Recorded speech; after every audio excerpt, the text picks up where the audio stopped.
Hello, everyone, and welcome to the second part of this episode of Myco. Go, go, go! Wah! All right, and in this episode, we're going to be pouring some agar that I just finished cooking on the stove. All right, you guys didn't get to see that part for some reason earlier when I was streaming. It got cut short for some reason. YouTube just said stream ended, and I'm like, oh, okay, well, I'll just have to make a two-parter. Oh, well. So here we go. I'll put my mask on. All right. Actually, I neglected to grab my bottle of water. You got to cover all of your bases, remember? Cover all of your bases.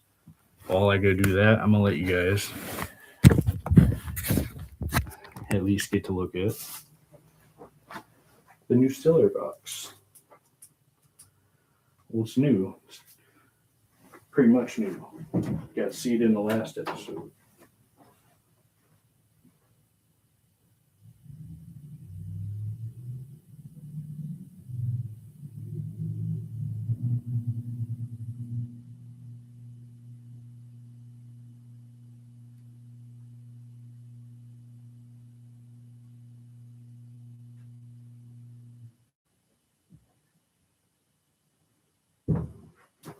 All right, you guys already know I like to preach about covering all your bases when you do stuff like this, you know?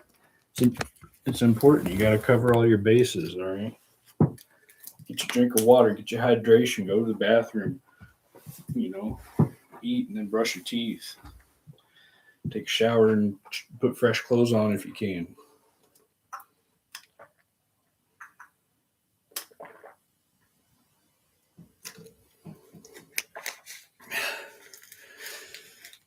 Covering all these bases will help you out immensely, I'm telling you. Pouring hot agar is hot work. You will need your hydration. You also need to learn how to have your zen, right? So you don't have your frustration.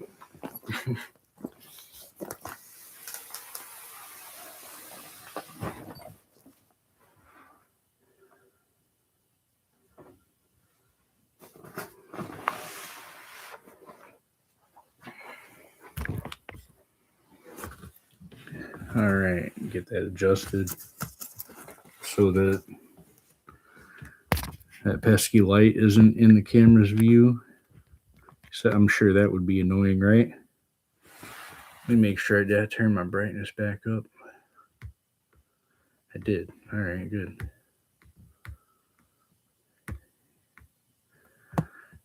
All right. If anyone has any questions, feel free to ask. But for a minute, I'm going to be in the still air box, so I may not be able to read the chat through it. And I'm going to have the camera on the other side so you guys have a good view of what I'm doing. Right now, we're going to be pouring some agar so we can do some clean transfers from the other agar that the mycelium is now growing on. And then we're going to transfer it to this new agar once it solidifies and cools. All right. Cool. Welcome to the channel. Glad everyone's here.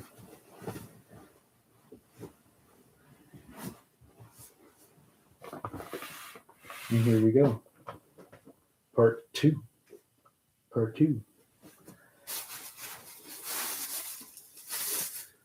Got my mask on. Got my gloves. Getting them on. Getting my gloves on.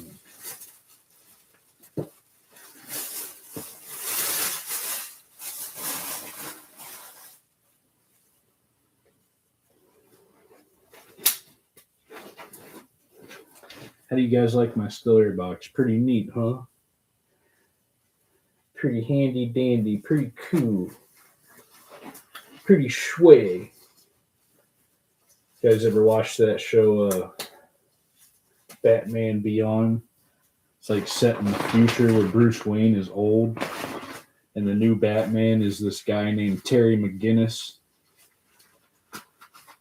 When people in the future say shway to say that's cool or whatever, they're like, that's shway. It was a really cool show, though. I remember that. It's a really neat show. I like that show.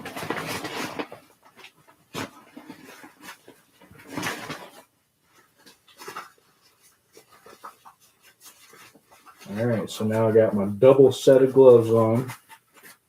Doubled up, gloved up. Check it.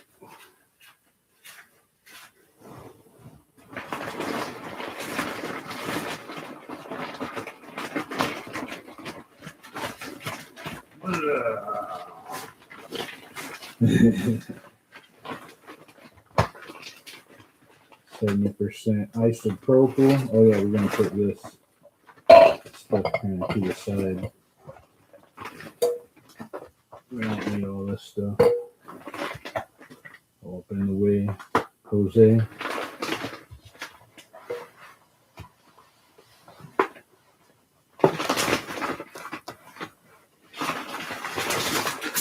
Hey, Jose. Ándale. Arriba!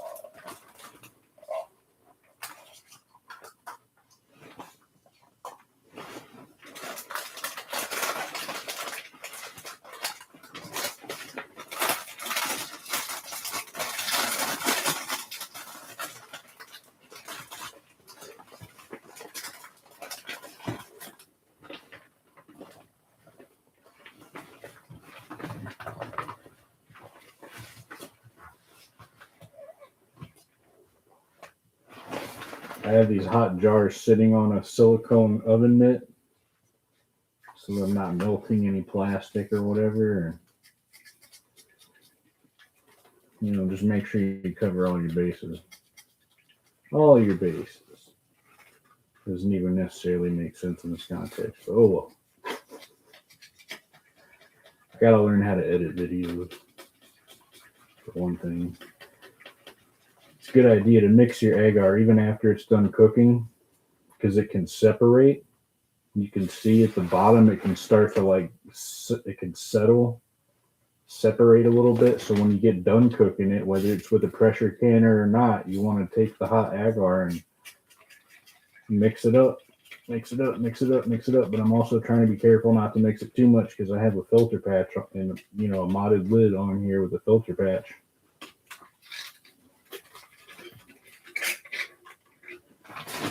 I'm gonna do one more quick spray on my hands and stuff with this isopropyl.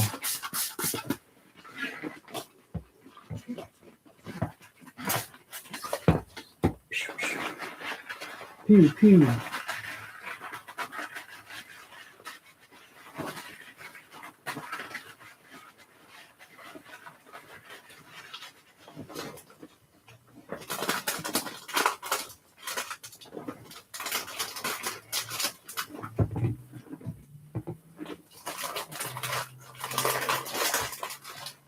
Get rid of that plastic. I don't know anything.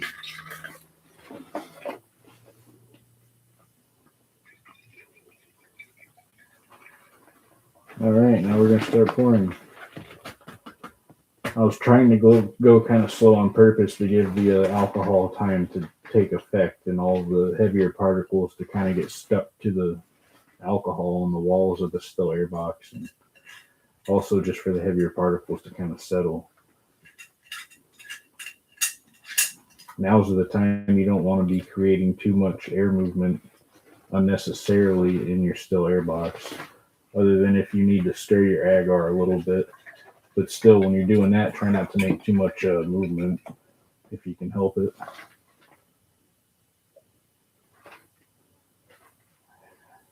All right. Oh, you can see that steam coming out.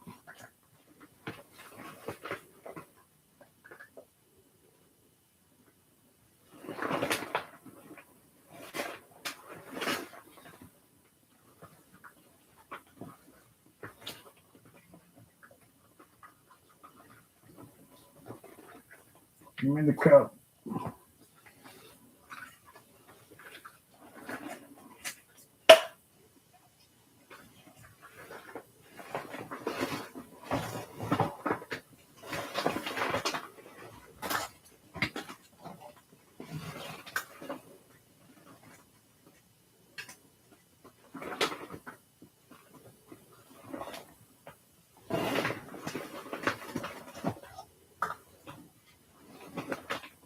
Sometimes it's a good idea to have a microfiber.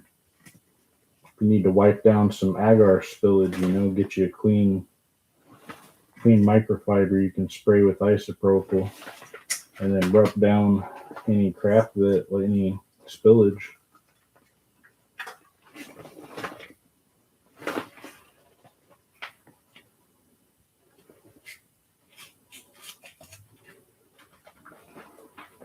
I almost always get a little bit of agar on my hands without even trying, Just gotta be careful. Which sometimes I'm just not. I can't help it. But, I try my best. We all just try our best, right? I used to use a laser thermometer gun to read the temperature and all that, to make sure it wasn't too hot before pouring and all that. Now I just follow the rule of thumb that if it's not too hot to handle with your gloved hands, even if you got double gloves, it doesn't matter. If you got gloved hands on, you can handle it. It isn't burning you. Then it's fine. It isn't going to melt your plastic. It might warp it tiny bit, but it's not going to melt it. It's not going to go through there.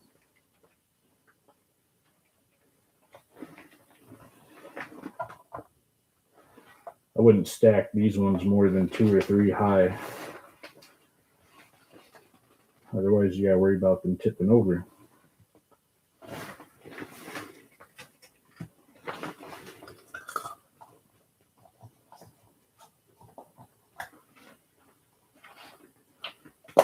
It's a delicate balance where you don't want to make too much air movement, but you also don't want to wait too long in between pouring and putting the lid on. So there's always a balance to maintain, right? Always. That's one of my favorite sayings. There's always a balance to maintain. Right now, this balance just ain't maintaining. Get on there. Aha. Success. Slide these on over.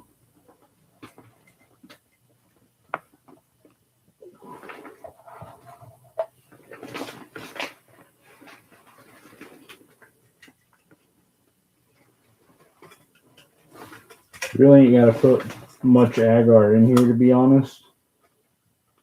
But I got a lot of it, and so I'm just going to use it.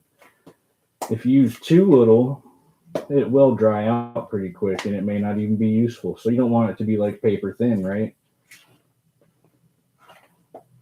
Also, it will last longer the more nutrients they're able to hold on to. The more agar, the more nutrients, and the more time it can take mycelium to start to die out after, because there's more food. The more food there is, the longer the mycelium can last before it gets old and starts to senesce and die and whatever. Senescence. Another way mycelium can senesce is just from getting bored of eating the same thing all the time. Sometimes you want to make agar with weird, random, different nutrients and carbohydrates for them to learn to. You want to keep the mycelium vigorous and resilient, and in doing that, you want to train it to digest different things. They will come up with different chemical compounds to digest different things, and in doing that, you're keeping it genetically,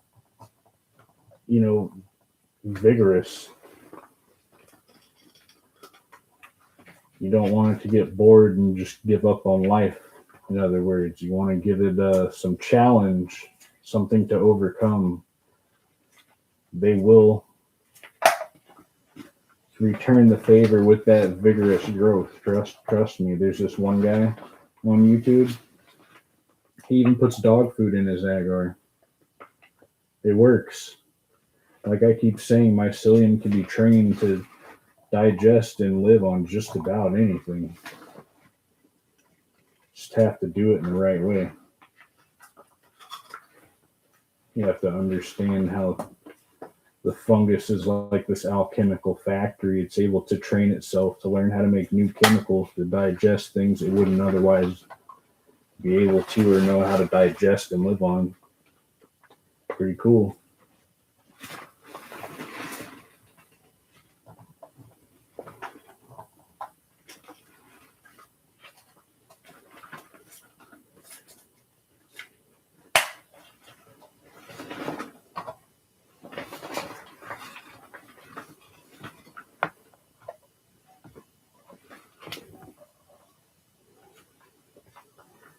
Speaking of like heat resistant spores, like endospores, right?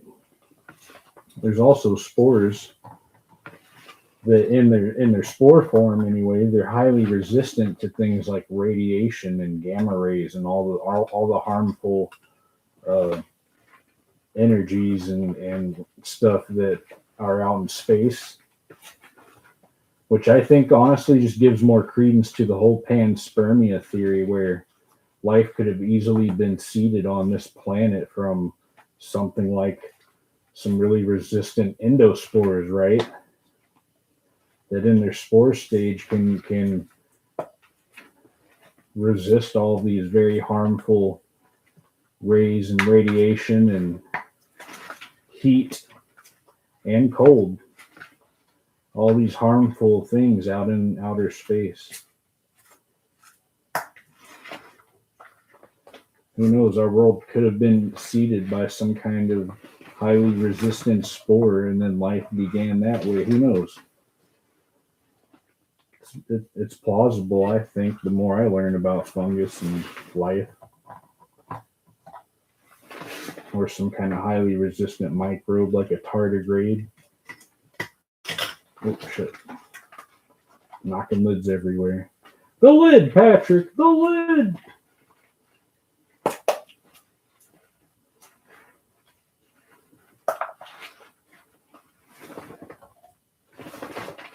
What do you guys think? How do you think life got started on Earth? Do you think it came from somewhere else? Did it started on another planet somewhere else in the galaxy? Or elsewhere in the cosmos?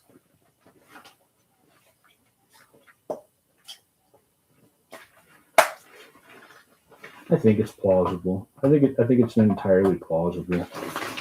You know? Maybe I'm wrong, but I like to believe. I'm a believer. I have faith. I believe in science, but I also like to believe in things that are potentially plausible. I believe in aliens. I'm not saying I believe in everything that people who believe in aliens say, but I definitely believe if we're here and we exist in this cosmos, in this reality, right? What makes it so hard to believe that somewhere else in this same reality there's also life on another planetary body out there? The universe is vast. Pretty much beyond what I think humans can even really comprehend as human beings. It's beyond our human comprehension and fathoming, at least for now. Maybe not forever, I don't know. Maybe one day we'll develop the capacity to understand all the things about the nature of our reality, our existence, and the cosmos and all that. That'd be cool.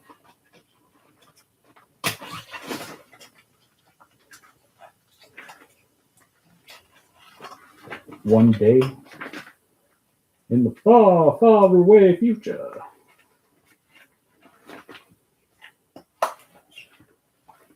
So I mentioned this in the first part of the episode, but I'm developing a sort of story based on the characters I've been using in the thumbnail. And I sort of just had this urge to kind of come up with a story for it all. in order to teach people in a fun way about mycology and mushroom cultivation, just in case this channel doesn't really ever pick up. Not really just in case the channel doesn't pick up. Really, it was just because I wanted to. I thought it would be a cool thing to do. Sometimes my brain needs to do something to stimulate itself. Sometimes I guess I do have these sudden moments of like hyper focus, whatever you want to call it, and then all of a sudden I can write a whole movie script in like one sitting or something, just like of some what if scenario or whatever the case, just whatever I'm thinking, really. And it's not like I want to be I never wanted to be a creative kind of writer, and I have been told by my teachers and stuff, oh, you could be a writer, and I just never was like, I'm not interested, you know what I mean? I guess over time I did develop an interest for it,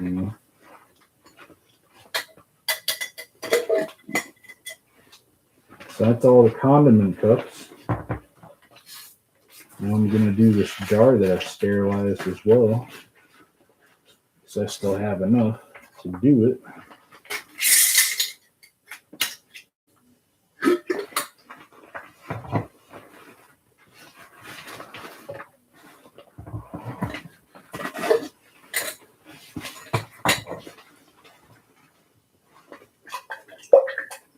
Oh, careful now. Hurt myself.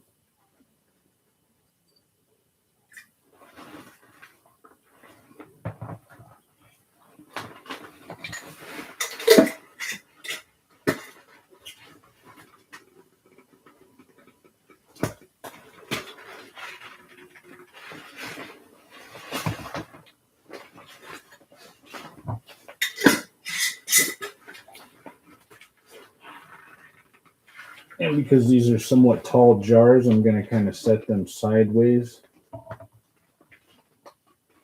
Sort of like you would what they call a culture slant.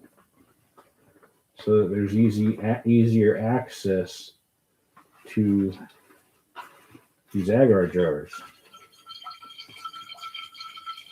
Because how are you going to get anything down in there, right? Well, you just turn it on its side, let it solidify that way. It'll be fine. Use it like a culture slant. Let it solidify. Not up to the cap, Kind of elevate them somewhat, but set them sideways so that it solidifies on its side, sort of. But like I said, not all the way up to the lid.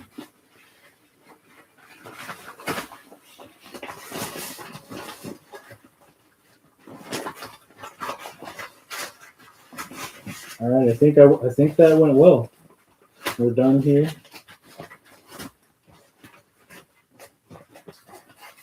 Honestly, I really can't wait. Oh man, now I can breathe without my mask. I'm gonna pull my gloves over this. Keep it closed. All right. Don't want any contaminant getting in there. All right, and I hope you guys were able to see everything all right. I'm gonna call it. All right, we're done with that episode. I really can't wait to do our next episode, because in our next episode I'm going to show you guys how to clean up some agar, some contaminated liquid culture on some fresh agar that we just now made. And I can't wait to show you guys, because like I keep saying, there's a cool thumbnail I made. It's really cool. I can't wait to show you guys, introduce my new character. And yeah, it's really awesome. I can't wait to show you. So everything's backwards on my screen. That's weird. Anyway, thank you for joining in this episode, and I'm going to call it. All right. See you guys in the next one. Peace out. Have a good time. Enjoy the rest of your night.